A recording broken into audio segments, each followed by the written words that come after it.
So we're gonna do a review of linear and exponential equations, and we're gonna look at two different ways to write these equations, and then we're gonna explore one of them and spend the rest of the chapter learning recursive equations. Aren't you so excited?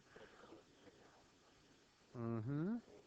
Okay, so go to the first page of the linear worksheet.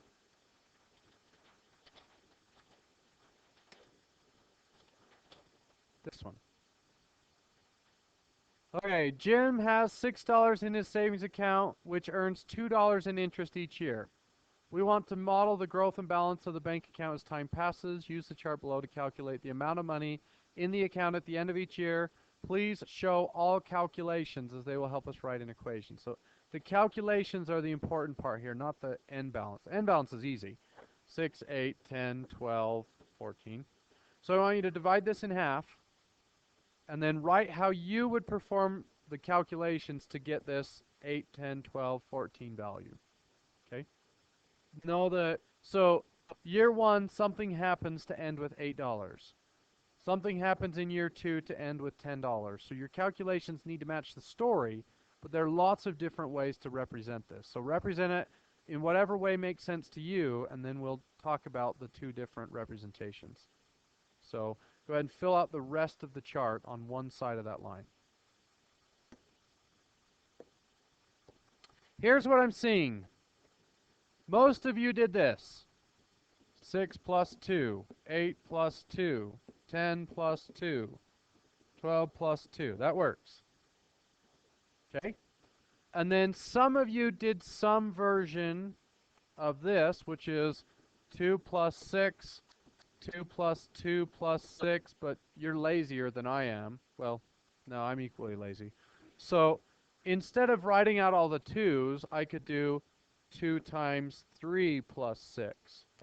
2 times 4 plus 6. And Jason went one step further, and he just said 2 plus 6, 4 plus 6, 6 plus 6, 8 plus 6. And that's okay. Now, we're going to look at the inherent differences of these two patterns. What do you notice about those patterns? Yeah, make sure you have one version of each on your paper. What did you say, Danny? So in the first one, so Danny says here, this is where you're looking. Okay, so they all have a 2. They all represent 2. Do they represent that 2 in different ways? Or how do they represent them in different ways?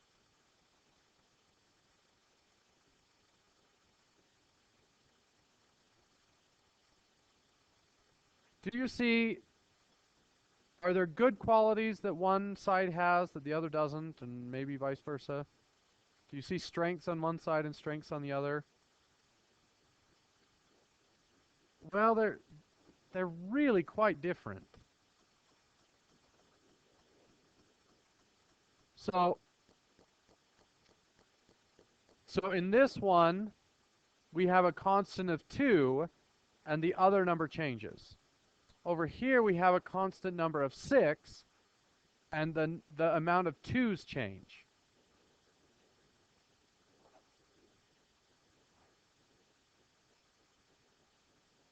So Abram is saying this number here is significant. What is the significance of that number? That is the input. Okay, so I'm gonna write input here and output here. So this second version uses the input of the year to create an output. Does everybody see that? So I use my input, I do some things to it, I get an output. Does the input show up here? No, it's not there at all. What does it use? It uses a previous output. So if you use inputs to create outputs, that is called explicit. So this version here is explicit, meaning we use inputs to create outputs. Almost everything you've done in algebra with equations has been explicit. You ran into recursive just for a little bit last year. So an explicit equation means you use inputs to create outputs. And what does the other side do? It uses previous outputs to create new outputs. So this is recursive. What are the strengths and weaknesses of recursive equations and explicit equations? Good. So if I wanted, let's say I wanted to know what does y equal when x equals 50. How would you do that? 2 times 50 plus 6. Well, we just figured out the explicit equation. What is it? Y equals 2x plus 6. So write that on your explicit. Y equals 2x plus 6.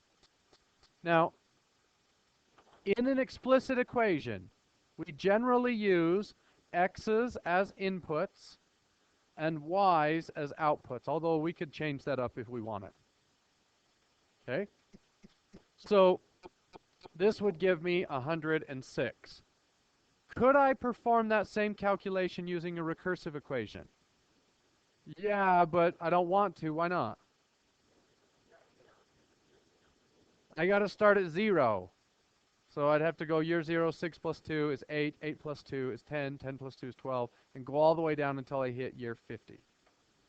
So that is one of the strengths of explicit and one of the weaknesses of recursive. What are the weaknesses of explicit? Is there something that recursive does better than explicit?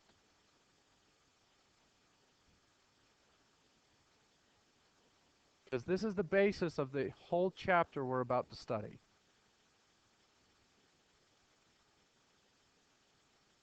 Well, most of you chose this, right? When I asked you to create calculations, most of you picked recursive. Why? It's easier to figure out.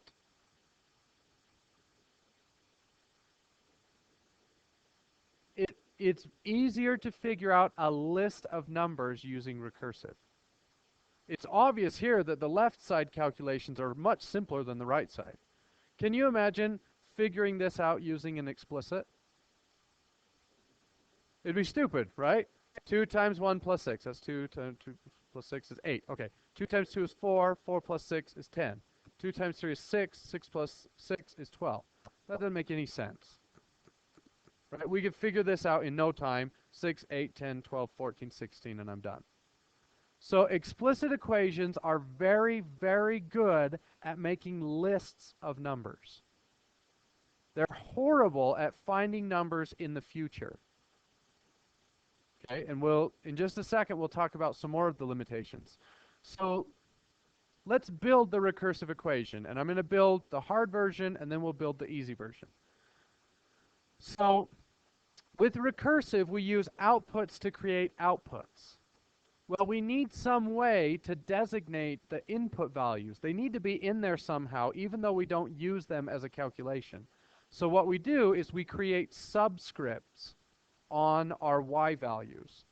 So we're still going to use y values, but this input now becomes a list of n's, not x's. And we'll talk more about why that's the case in a second. So for the recursive equation, and just write this off to the side, because this is the hard version, y sub 0 equals 6. That was given to me in the story. So my first output is 6. My output for year 0 is 6. And then how do I perform the calculation for y sub 1? It's 6 plus 2, and where did the 6 come from? It's y sub 0. So y sub 0 plus 6. And then y sub 2 is calculated using y sub 1 plus 6.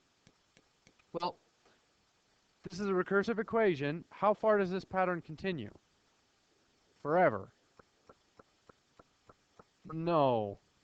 Oh my goodness. I'm sorry. There we go. Yes, it's 2.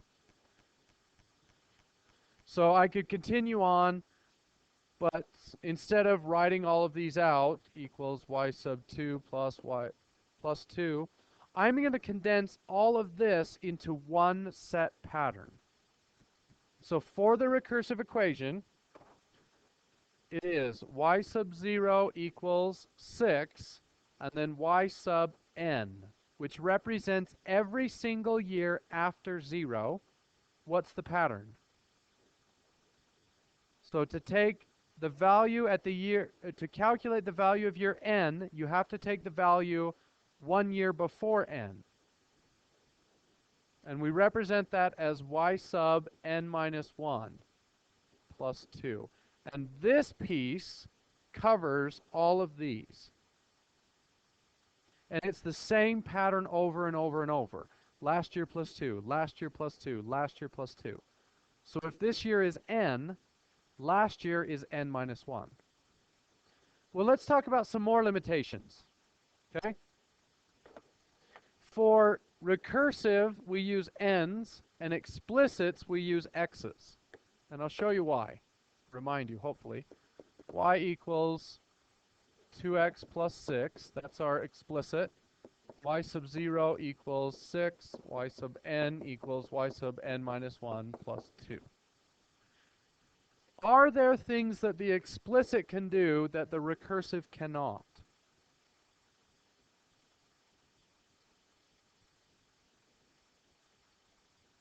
Let's talk about the graphs.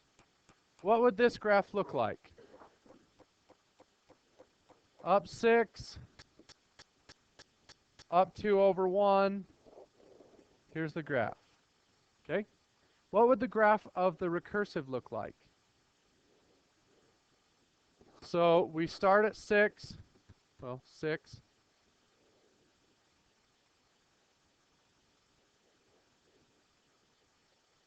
So then for year 1, y sub 1 equals y sub 0 plus 2. So 6 plus 2 is 8. Do I connect the dots?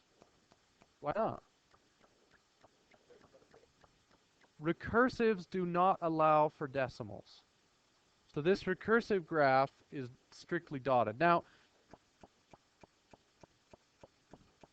this? Yeah, this is recursive. So is the explicit dotted? Well, it kind of just depends on your story. If you're counting pigs, can you have half a pig? No, not really. So in this case, where we're dealing with dollars, do you earn interest all the time? Yeah, and they pay you at the end of the year, so it's kind of a toss-up. You could graph how much is actually in the account, in which case it would be dotted, or you could graph how much there would be if they paid the interest all the time, in which case it would be continuous. There's another thing this does that this one does not allow for. What about negative numbers? In the recursive model, we stated the beginning of time, and nothing happened before that point. Now, does this stuff make sense in our current story? No. Well, let me read. It says, oh, it says Jim has $6 in his account. Does it say that he began his account today? No. So we could assume that he was been earning $2 indefinitely. Now, I don't know why, if he was in the hole, the bank would be giving him money, but whatever. So sometimes the negative doesn't make sense anyway, but in a recursive model, there are no decimals, and there are no negatives, or there's nothing before the beginning of time.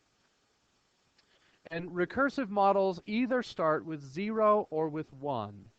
It depends on, well, you can start them either way. It just depends on what you're dealing with. So sometimes it starts with 0 or 1. You could start with 6 if you really wanted to. Okay, let's look at a really famous recursive situation. This is just kind of for your information. Has anyone heard of the Fibonacci sequence? You seen Angels and Demons or read the book? Oh, or maybe that's what it was. Da Vinci Code. It was the Da Vinci Code. Anybody read that or watched the movie? It's a good book and a good movie. Well, anyway, the Fibonacci sequence is a sequence that a guy named Fibonacci discovered, and it has lots of ramifications. Anyway, it looks like this. It's a series of numbers that starts with 1, 1, 1, 2, 3, 5, 8, 13, 21, and so on. Does anybody see the pattern? You take any two numbers and add them together to get the next one. So 1 plus 1 is 2. 1 plus 2 is 3. 2 plus 3 is 5. So does this use inputs to create outputs? So I don't even have inputs assigned to this, right? This uses outputs to create outputs, which means it's recursive. So I could say this is n equals 0, n equals 1, but with Fibonacci, we'd probably start with 1. N equals 1, n equals 2, 3, 4, 5, 6, 7. So how would I write this recursive equation? So and usually when we do recursives, we use A's, not Y's. You can use Y's if you want, but usually you'll see A sub 1 equals, what is my first output? 1. Okay, now what? Not yet. A sub 2, how come I need to list the other one? So what is the pattern we came up with? Yeah. Yes. Oh, he's not here. Did I miss him? Let me. He's not. Let me check and make sure I didn't mark somebody else. Okay, so is this enough to build the sequence? No. What's the pattern? You need, in order to figure out any value, you need the two previous numbers. So this one actually has two beginning numbers.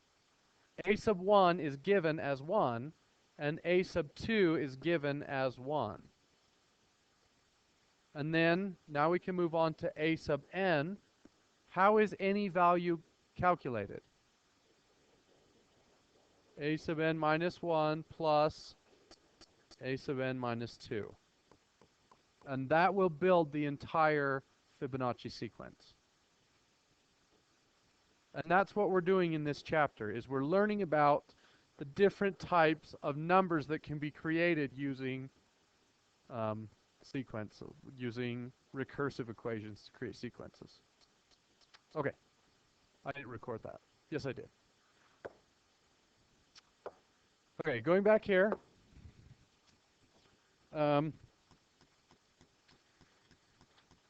Linear interest, page 2. Okay. What would my recursive calculations look like? 21 minus 3, and so on. What are my explicit going to look like? Negative 3 times 1 plus 21, negative 3 times 2 plus 21, and so on. So fill out that chart, come up with explicit and recursive for each of those. What did you get for recursive?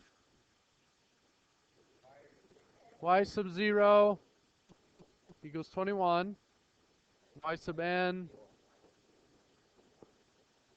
minus 3.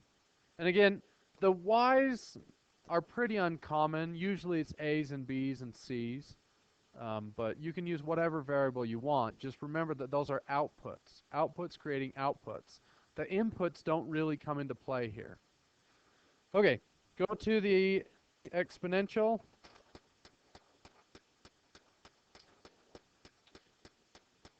So on this first one, we have an account that has $4 in it.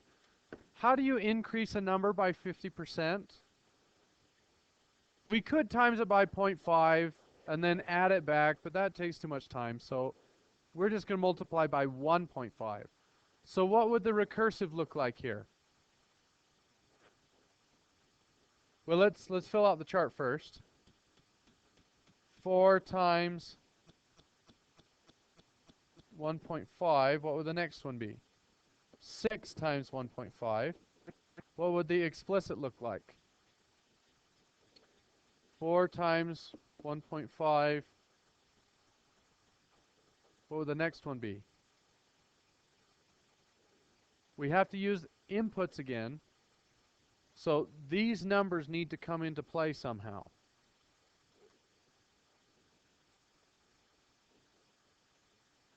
What does 1 tell me about this calculation?